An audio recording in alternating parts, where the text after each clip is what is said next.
Thank you for that payment. We have received it. It has transferred into the bank account. So that was a great relief from, I think, all sides. So thank you very much for that. And yeah, I'd like to just take you into the progress and discuss some elements where we're going to probably need some assistance from your side on a few items and where we are sitting overall. All right. I can't see any hands up or anything. So if you've got any questions, please stop me and or interrupt me. Okay. Yeah, Cornelia, will you just monitor if there are questions and let me know if a hand goes up? All right. Welcome and introductions, project overview and project objectives. I'm not going to go through those in any detail. The reason that I've included those is simply for completeness purposes, because quite often people will have a look at informational slides, and they still don't have the sort of overview of the projects and stuff like that. So I just included those as information related to that. So I'm not going to go through those. In terms of welcome and introduction, I believe that everybody knows each other. So I'm not going to go through any welcomes and introductions today, just to say welcome to the meeting and carry on. Project overview, as mentioned, this is just included in the setup related to the presentation for completeness sake. So if somebody's looking at it retrospectively, they've got the information. Again, this is project overview. I think the main elements associated with it are the project objectives over here, which is develop working water allocation models for Arasul in collaboration with the university, train, and then allow set configurations to run through that and establish a mentorship model related to those elements. In terms of the main phases associated with the project, there were 4 main phases. There was the inception phase, the model configuration, training and mentorship, and software licensing and support. The inception phase is finalized. We're busy with model configuration at the moment. Training and mentorship I'd like to discuss today. And then software licensing and support, we've sent through information and engaged with DHI in this respect. So we are ready to pull that trigger. And I think we did send through the second invoice related to software purchase. So we can discuss that a little bit later. And then training and mentorship, I think haven't really started at the moment, but it's something that I'd like to start scheduling in the next week or 2. Right, the next element is data collection. So we need to get additional data for both model configurations for setup and improvement of the calibration. So rainfall data, we have got rainfall data for the areas. We've extracted that from chirps. We are looking at another option to extract that, to just compare the rainfalls between those two. One might be more accurate. Evapotranspiration, again, we've got that. We're just looking at different satellite available evapotranspiration at the moment to see what's if we can improve things there. Weir gauging data. We've got weir gauging data for a number of the weirs. So we've got for Mbuluzi and on the Mozambican side in Mbuluzi as well. That data is not fully up to date.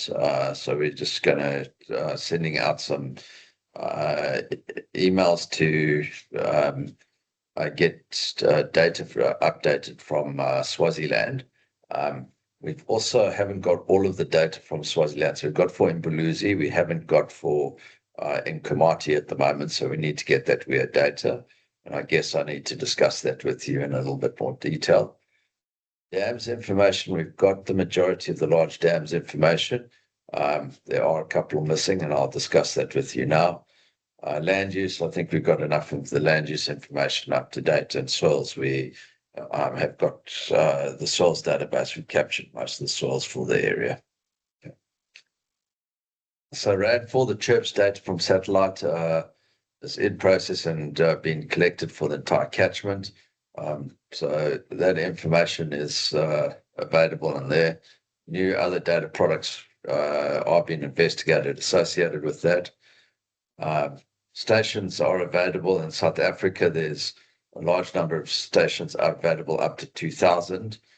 We are looking for some others that are more up to date than 2000. So up to 2026, if we can get it. Unfortunately, that data looks like it needs to be paid for. So that's kind of why we've looked at chips, because we know that that's available the entire time.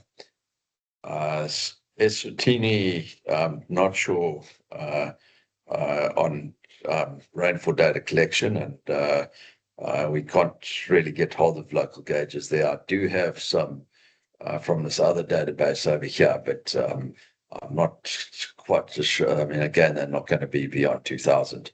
And then Mozambique, we'll need some assistance from the university. So I just wanted to pose a question over there is, in terms of rainfall data, how much rainfall data do we have for Mozambique and Eswatini? And it's not necessarily that we'll use it for model configuration in terms of setting up the models. I think what we're wanting to do is cross-correlate that with some of the satellite data and see if we can come with a blended product. So particularly Eswatini and Mozambique, have you got any rainfall data for those areas?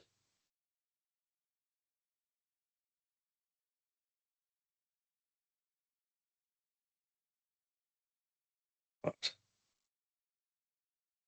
If you are talking Clemencio or Nordino or Prof. Denise, you're on mute, so I can't show you. Yeah, okay, sorry. Yeah, I think good morning to everyone, sorry. In principle, we have some data, as you said, it's mainly for referencing, I mean, just to check whether the satellite-derived data is, I mean, it has any relation to the measured data, but not really to use it for modeling, because might have some gaps, serious gaps, Yes. I'd say. Okay. All right. No, so that's good. So I think we need this extra data that you've got for Eswatini and Mozambique, because we're needing to do the same thing. And perhaps what we can do is look at it. In terms of are you using the CHIRPS data, or are you using any other satellite data products at the moment? I think it's the same. Omar is not here, who is dealing with hydrological model. Nordin, do you know which data set is he using for modeling? Yes, this one from satellite. Okay, but there's lots of them from models? satellite, Nordino, yeah. For AKGMS. Sorry, But I we will didn't hear that. confirm to you by email. We'll check that and confirm to you. But Okay, perfect, yeah. I guess it's shit. Or It GBM might be probably. I'll check. Okay, excellent. Yeah, if we can just have a look at that, because it might be a good idea just to synchronize the rainfall data. And we also do corrections on the rainfall data based on the gauging stuff. So we kind of need to discuss that and synchronize those together. That's great. All right, fantastic. Thank you. Let me move back into presentation. All right, in terms of evapotranspiration, we have collected the FAO information, and we're looking at other sources at satellite at the moment, so GLDAS and some others, to work out the evapotranspiration data associated with that. Gauge data, we have collected most of the gauge data from the South African catchments. We have some of the Eswatini information, and I think we've also got some of that from you. But we need to get that for the Mkanmati and update some of the Mbaluzi information that we've got. We have some of the Mozambique information, but we'll need to get more up-to-date records. So we need the extended records for gauges, and I'll go back to that in a minute. Maybe I can actually just discuss it with you now, really. Let's just do that. So let's see. Yeah. All right, so these are the shape files that we've got related to the weirs. So if I have a look at I'm going to switch off these weirs over here. So what we see over here is the weirs that we picked up from our various databases associated with weirs in South Africa and into Swaziland over here. There's a couple of them related to the sort of setup there. And then we've also got these gauges that we've got in Mozambique and obviously in Eswatini. So the question that I have is, we got a shapefile from you, and if I switch that shapefile on, which is here, let me just switch these ones off here. So we've got some additional weirs in South Africa, but then we also seem to be missing some that you've got in your database. And then added to that, you seems to have much more weirs in your database that you've got over here, and particularly in these lower areas in Mozambique. So I was just trying to find out from you, have we got data for all of these weirs, or is it just the main weirs that we've got data for? Just trying to get some sort of idea of that, because I don't know why we've got, how much, where have you got all of this weir data from? Because it's something that I haven't been able to sort of get a handle on. And are these temporary weirs, or are they permanent weirs that are recording this information? In other words, flow stations.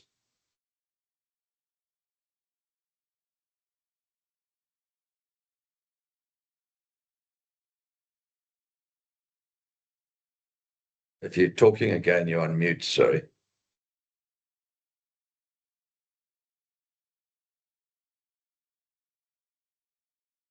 I was not in the call. Someone was calling my number and I was kicked out. So I didn't get the question. I don't know if Clemens or Nordin can address your question. Yeah, so what I was just trying to say here is these are the weir gauges that we've got. This is our current coverage. We got a shapefile from you, which had additional weir coverage in many of these places. Some of these are just replications in different sort of spots, but there are additional, there's quite a lot of additional weir data over here. And I just wanted to find out where you've got that weir data from, and have you got this information available to you? Is it in some sort of form, and are these permanent stations, or are they temporary stations that have got information for that? So I wanted to get some sort of idea related to with the amount of weir data that you've got available, and where it's available, and then also perhaps time period associated with that.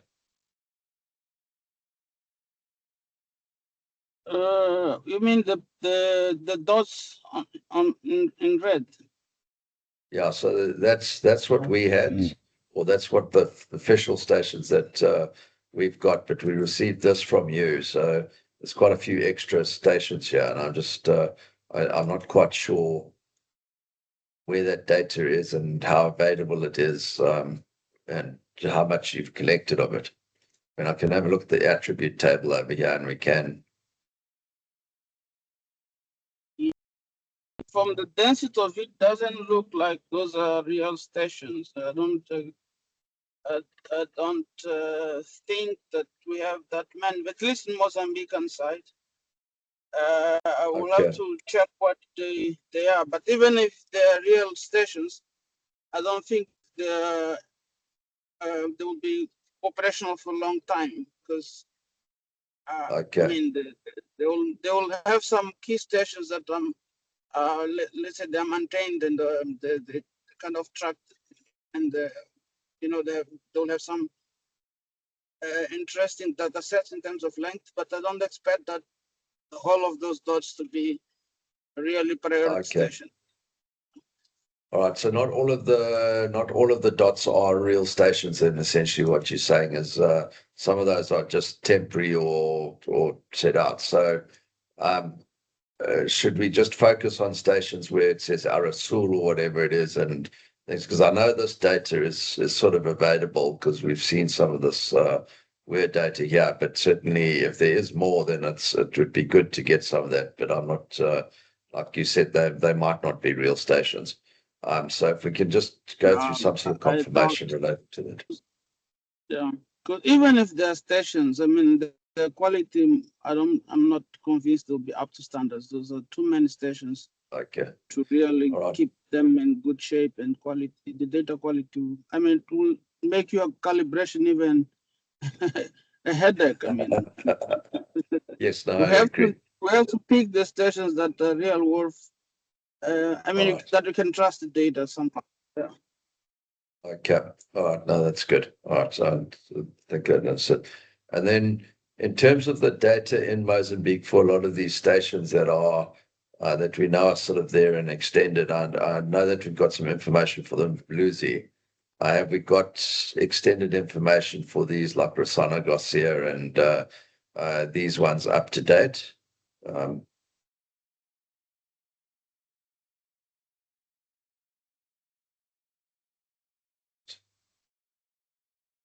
San Garcia, yes, I think we should have a good quality data. And okay. A23, right? The E23, that will have a good data set. Yes, yeah. And these ones here, E22, E413, E27, E43, and then Yeah. this one over here. E22, I'm not sure, but E23 for sure. And then we'll see Okay. some others downstream, like in Magudi and so on. Maybe Okay. also. Do we have any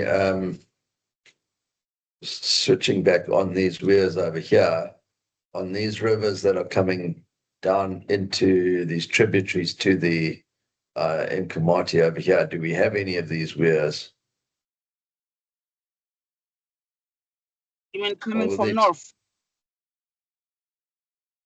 Yeah, I don't know what I've forgotten what these things are, but these are ones that are coming down off the different things that are tributaries into the main Nkomati over here. So I don't know whether if we've got some of that information, that would help. Yeah, we'll check, but I doubt Okay. those tributaries are. All Yeah, right, I'll we'll send the check. information through and question and just identify which we think are good station or critical station or good stations to have if we've got the information. Sure. Okay. Yeah, okay. That's great. All right. All right. The other information that things is the dam information, and this is information on the height volume area relationships and critical levels associated with that. So in the Umbaluzi, we've got information included into the model for the large dams and the for all the large dams, we've got the characteristic levels. So characteristic levels are your dead storage, your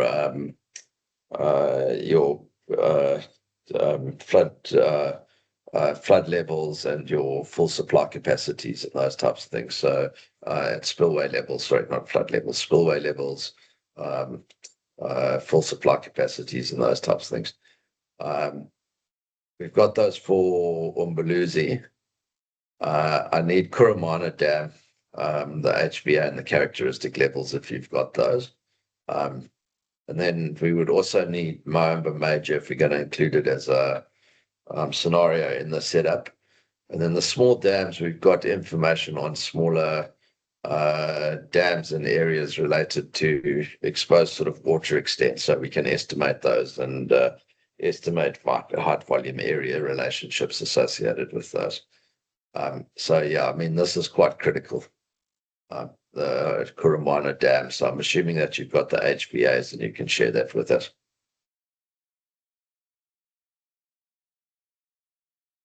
Yeah, Nordin has that data thing set.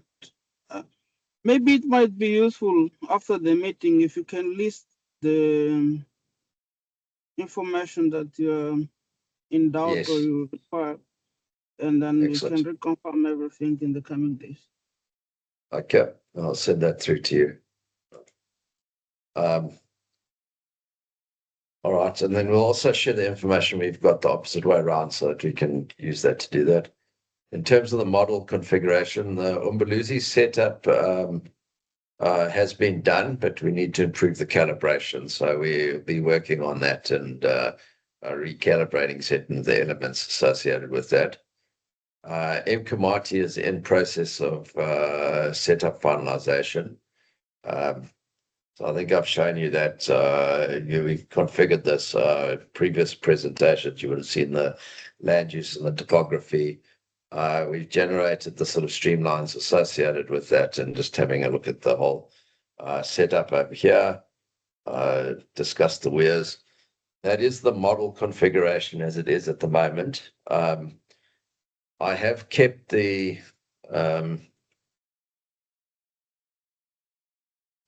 I've kept the configuration simplified. So I don't know what to do. Sorry. So what you'll see over here is, for instance, there's several catchments that come into here in terms of the quaternary catchments, but I've kept it simplified to larger catchment areas at the base of dams. And these types of setups over here, some of the major confluences, important weirs and stuff like that. I haven't taken it to a configuration which has all of these separate catchments in. So, and the reason that I haven't done that is essentially, if you start to do these things, it's just that the inputs, etc., sort of multiply in terms of their input requirements over here. And you've already got 37 catchments that we're dealing with. So if I start to put those in, you're going to be at like close on 100. So hopefully that configuration sets up, and we can always put a new catchment in if we need to in some of the areas of interest. But I've tried to keep the configuration relatively simple because I don't want it to get too crowded in its configuration.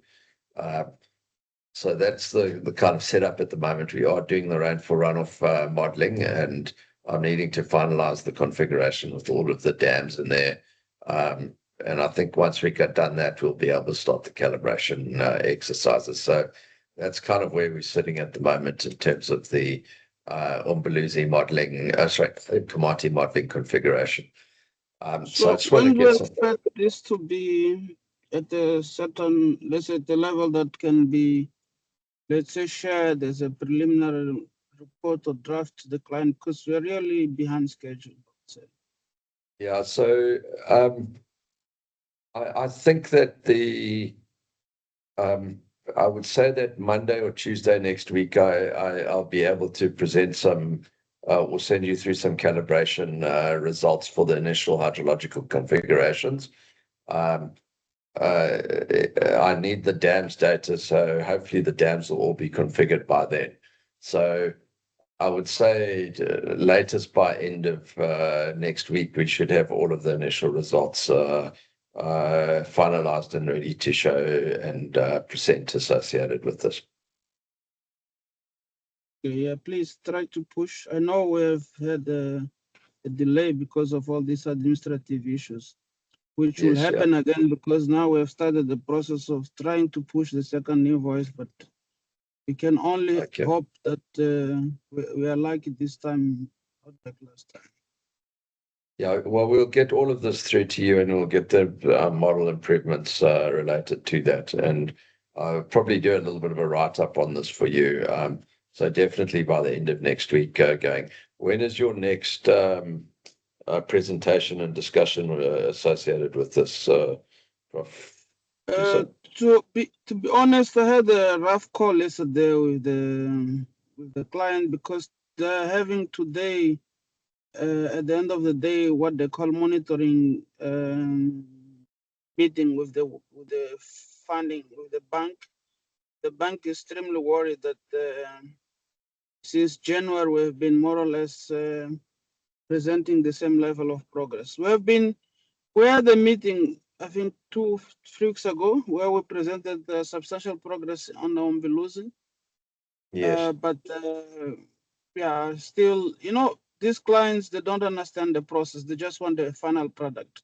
They want the model running. They don't care about the steps.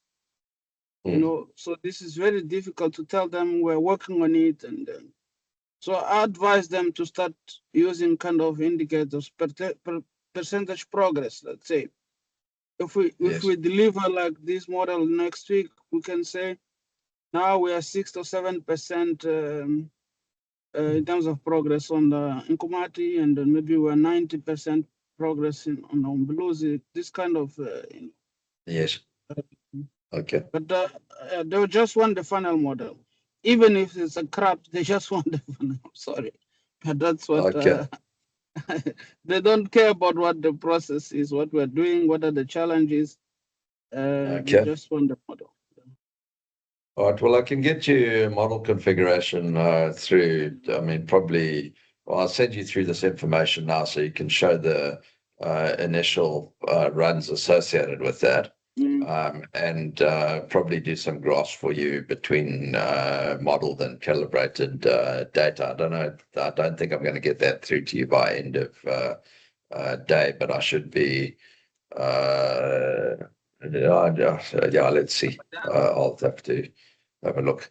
But also, Prof, I mean, maybe what we should also do is show you some of the other stuff that we've done that we can configure up also quite quickly on the more sort of generic real-time side. And maybe that's something that you could discuss with the World Bank, because there is quite a bit of budget left on this particular aspect of the configurations, and it might be something that's useful for you.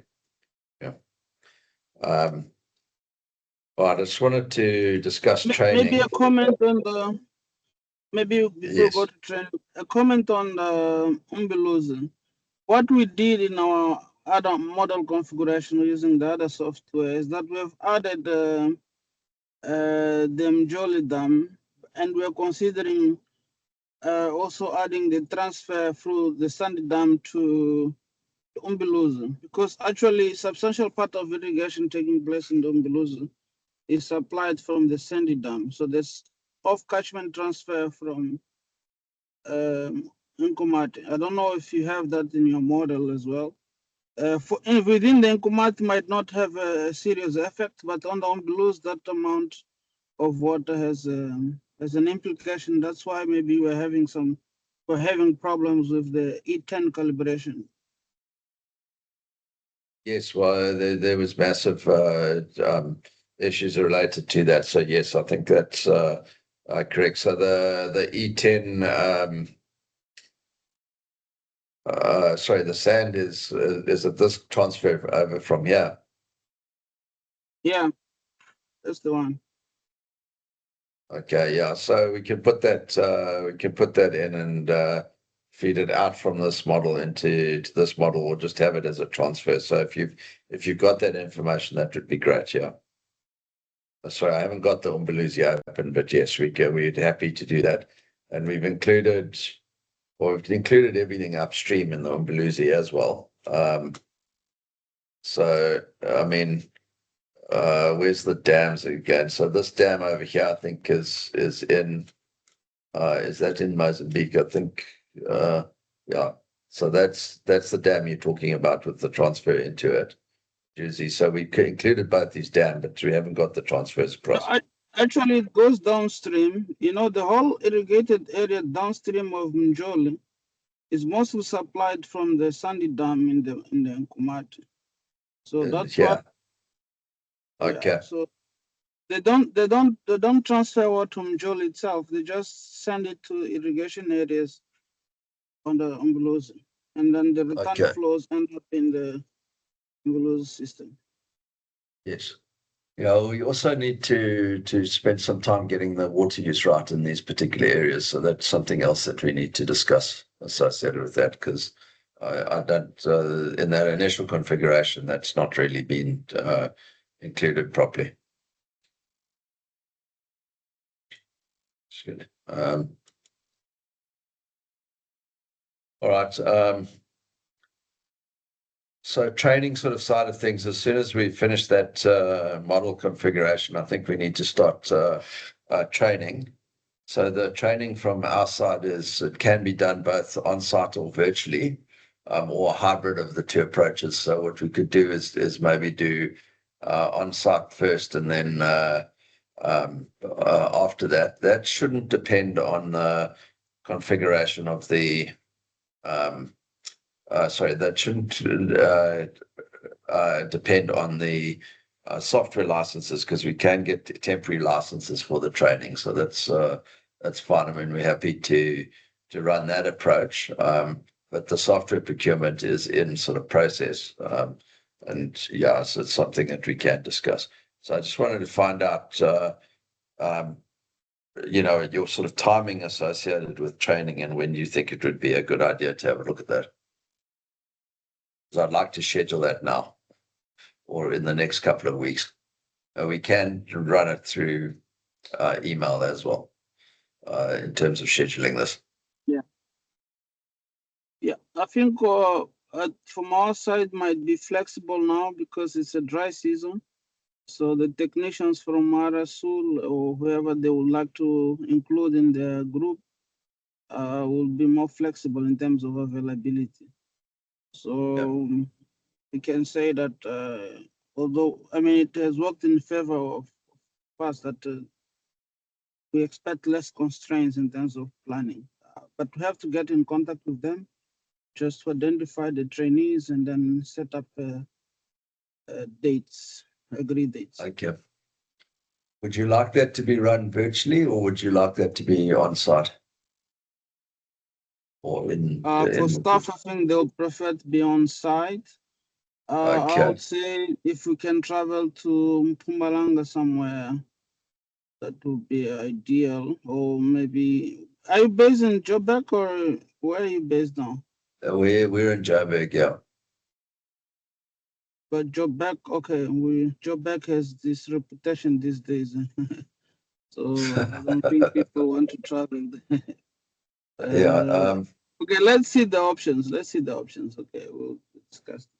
Okay, well, let's discuss those. If you want it, if you want to have it in South Africa somewhere, I mean, it's not that much of a problem for me to travel down to.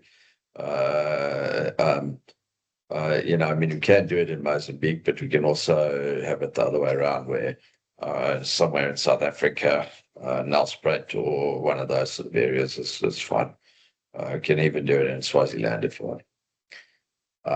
But I'll discuss that with Cornelia, and we'll discuss options related to that. It's just one of the aspects that we do need is to make sure that everybody's got computers, and we need those computers loaded with software to start. So if people are going to be training off laptops, that's not a problem. But if people don't have laptops, etc., then we'll need to look at a facility that's got that somehow. So those are the things that we need to pick up, if you don't mind, Prof. and just understand. So it'll take a bit longer than that, but yeah, we can start to look at that and get that scheduled at least. Ongoing support. I think Clemens will be on that because we had started planning. It's just a matter of resuming it. I mean, discussing again with them the planning. But we had already started back in February. Okay. Oh, that's good. Yeah. Okay.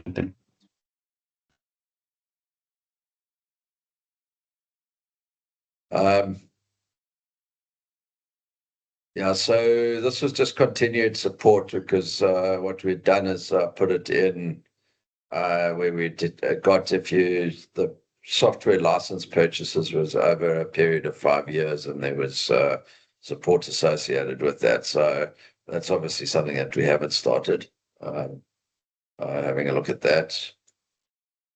Yeah, well, yeah, I'm not too worried about those at the moment. So I think data availability, staff availability for training and IT infrastructure. So data availability in Kurumana Dam would be great.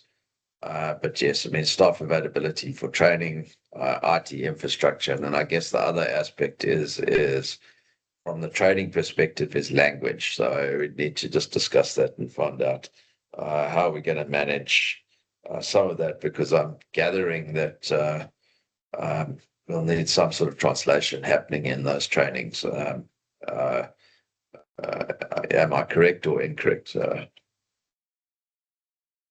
Yeah, there'll be, I mean, these days most people understand English, but because it's a technical training, ideally to be one of us, I mean, Nordino, Mar or myself, helping with the translation and also the technical stuff that needs to be conveyed. Okay. I don't believe in using this, what do you call this, interpreters, the mess around technical trainings. Yes, yeah. Yeah, I've had some interesting experiences with that, yes. Clearly the person's translating something that the other person's not saying. Anyway, Yeah.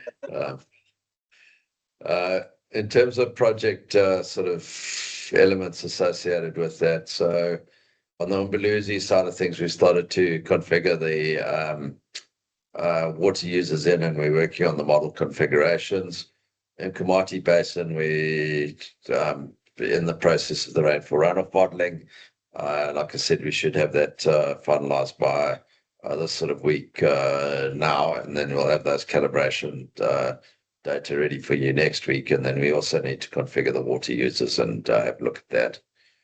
National training course would be hopefully, it's probably unlikely to be the next 2 weeks, but certainly in the next month, I think we need to do that. And then the software purchase, we've sent through the second sort of invoice.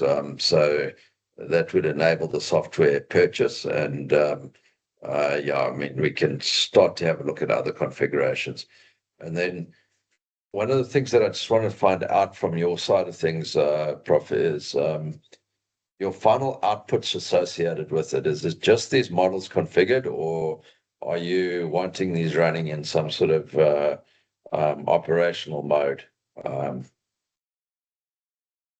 Yes, that's operational modeling. I mean, actually, that's the question I wanted to pose to you, because what we have done already on our side is that we have been developing the operating rule for the Kormana Dam. Yes, But this is mostly based on the long-term use of the yes, system. Now we have to have what we call a short-term operating rule or strategy, and that's something I needed to find out from you. What is the plan? How you approach this? I mean, for instance, the model you're configuring now for water allocation, certainly you have to include operating rules. Which rules are you planning to adopt? Have you had anything thoughts around that? yeah. Well, I think there's questions associated with how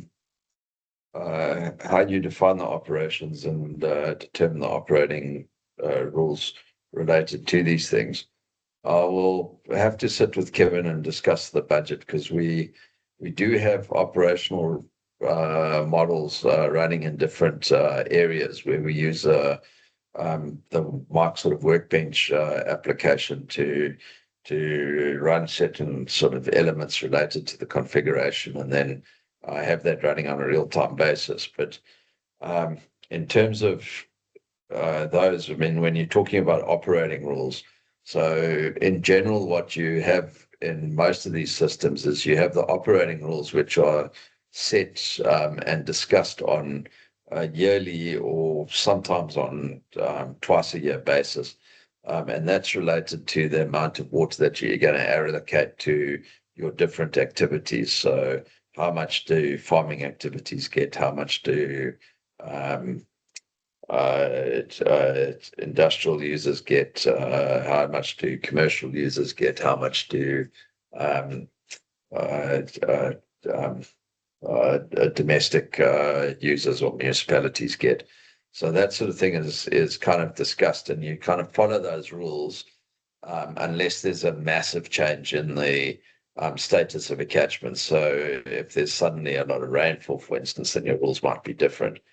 And then you've got, on top of that, you've also got other options which are looking at high flow sort of management rules, which might be different to your low flow management. Like if there's too much water coming down, are you opening sluices at Kurumana, for instance, or if you've got Mohammed Maja, you might be also opening those. So it's those types of questions. But what we do is, once the operating rule has been set up and discussed and looked at on those sort of bi-yearly or yearly decisions, then that's run. And then what we do is the real-time stuff tracks against that. So then you can see how the sort of allocations, et cetera, and flows are progressing compared to what you predicted. That's kind of what we do. So we can show you some of that and discuss how you want to incorporate it and what you'd like to do. Because it also depends on how much information you're collecting and how regular it's coming in. Yeah, that would be useful. We have for the Umbelus, and we're not doing for the Nkumata, we have looked into the past hedging rules that they had for the system, and then we have added, for instance, a situation whereby you have a multiple years of stressed system like drought, as they experienced recently, to validate or to create new rules that enable them to survive dry spells. So, but then, I mean, that's how we approached it. We are generating alternative operating rules depending on the state of the system. But yeah, we wanted to know your approach to it so we can either blend or see how we. Yeah. So the same thing can happen, but also I think I think the discussion elements related to that are also related to how you do that, because to a certain extent we can be model agnostic associated with your operations. So we can have a look at that. Yes, Kev, go for it.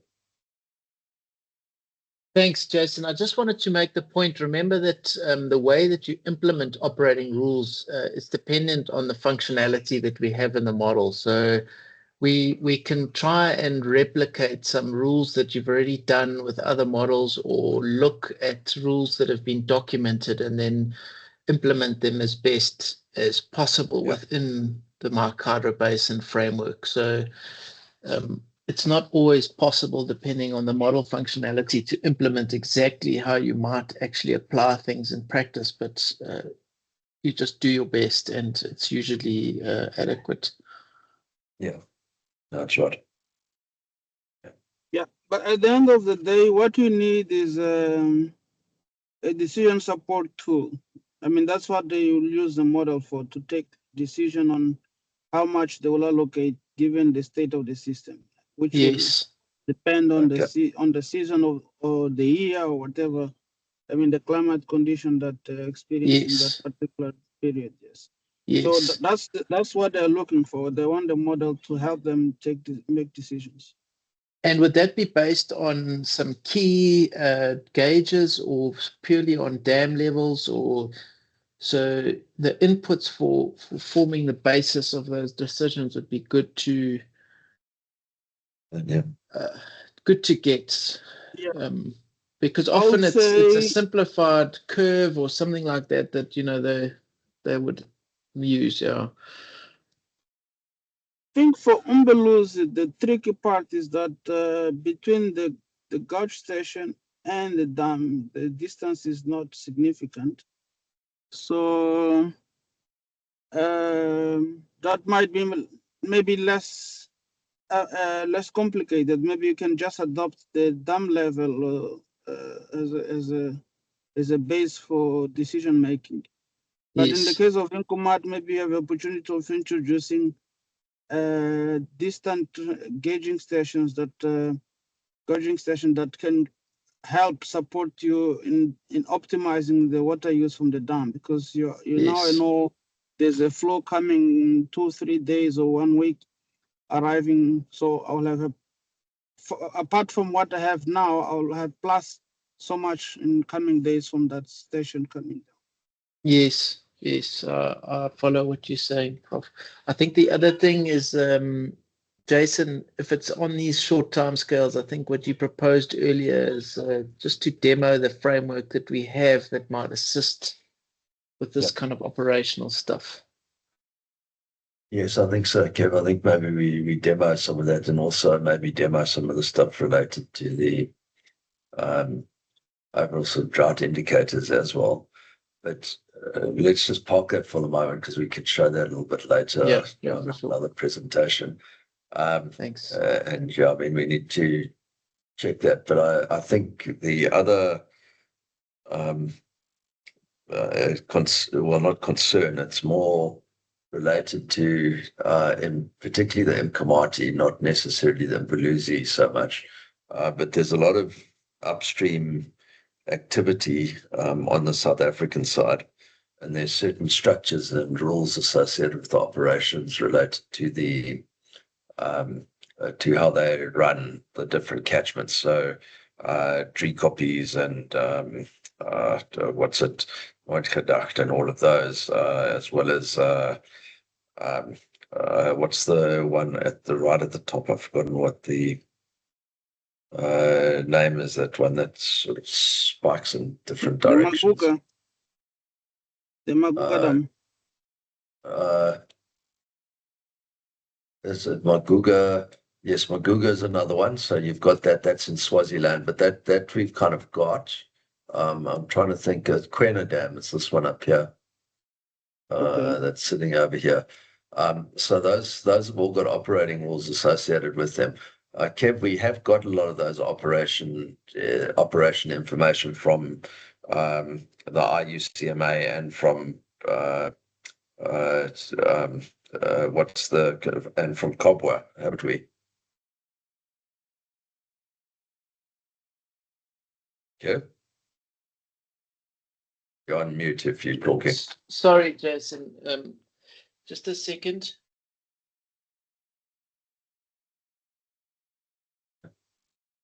Yeah, so I think we've got the operations, because obviously what they do upstream of you over here, Prof, actually influences you downstream. So we'll try and include as many of the operating rules that we've got in the upper catchment areas associated with that. What I also wanted to find out was, we did a set of projects previously when we were with DHI, which were running on these systems that had some operating rules associated with them in the past. Do you want us to find those and try and resurrect those for you?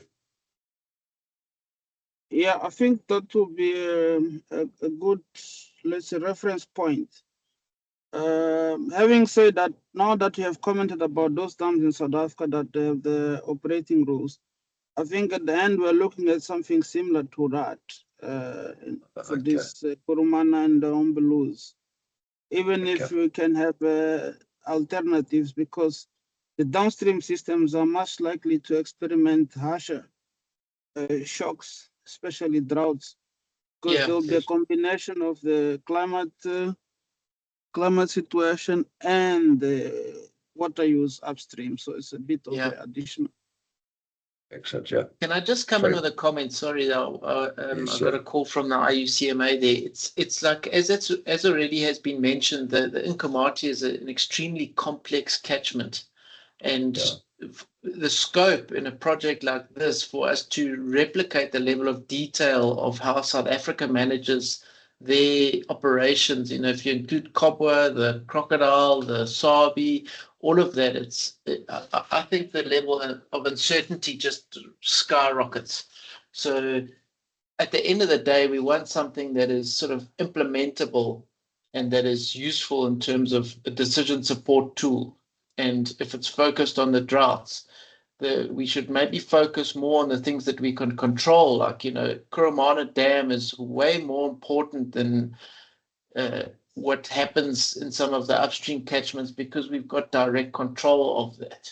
And we can maybe use some conservative assumptions on the flows that we can expect from South Africa in the dry periods and that kind of thing, rather than waste a lot of effort trying to fine tune what's happening in South Africa.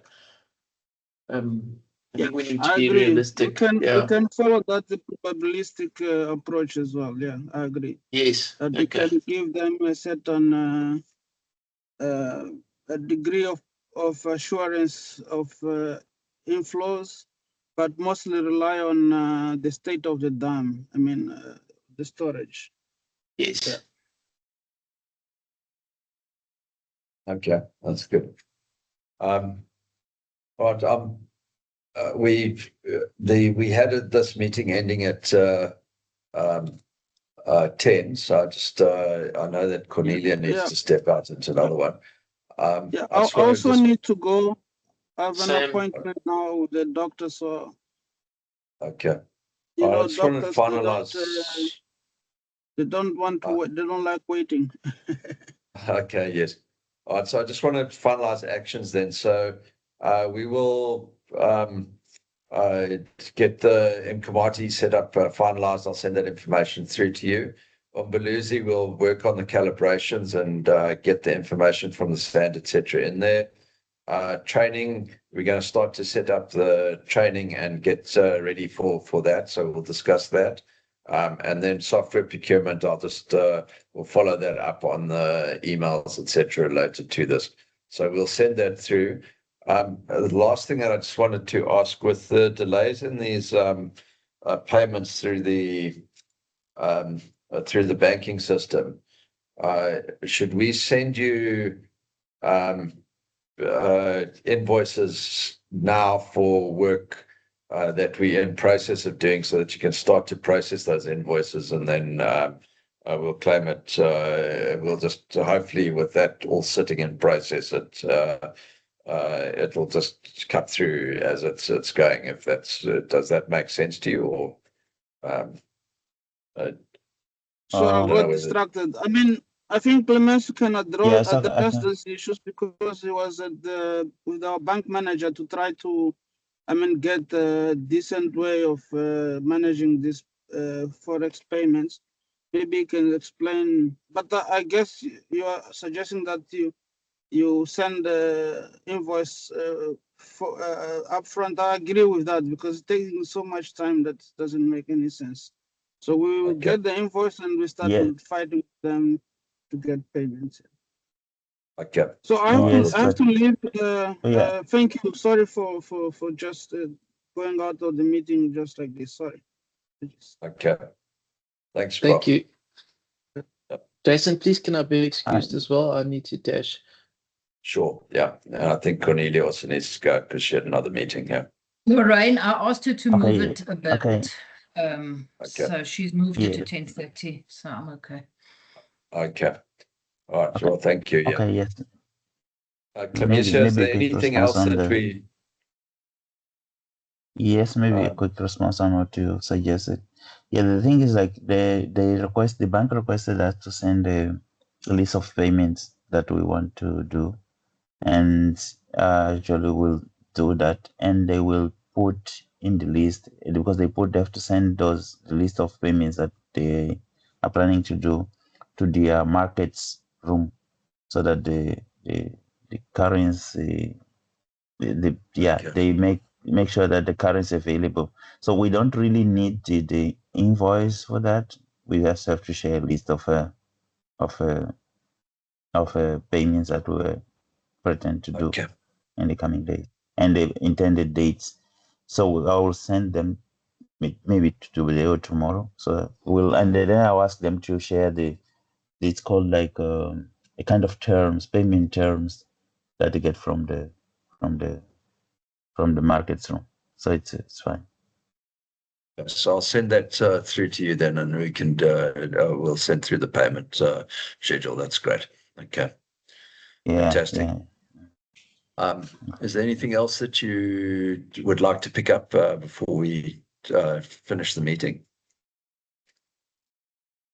From my side, no, thank you. Okay. So far. Right, Maybe one thing, we'll start compiling the report to the client, the draft of final report, and maybe we'll share. I will discuss with Prof Dinesh and the colleagues here which components we want to include in the report, and we'll share those like items, like kind of list of topics, so that you align your report. You prepare a report based on those ones to make our life easier to combine the reports from both sides. That's perfect. We'll do something associated with that. Yeah. Right, great. Yeah, that's all from me. So, right, Clemencia, I'll also put together some additional sort of discussion information related to the operational management of the systems, and then I'll revert back to you with that. So I'll think around that, and I'll send that through to you, and that you can also potentially start to input into your reports, because I think we've got some ideas around that can make this quite tasty, and some stuff that we can have maybe running for you quite quickly. Yeah. In terms of the operational management. Okay, great. Yeah. Right. Thank you very much, everybody, and have a good rest of the day. Thank you. Have a good day. Thank you. Thank you. Bye, everyone. Bye. Bye.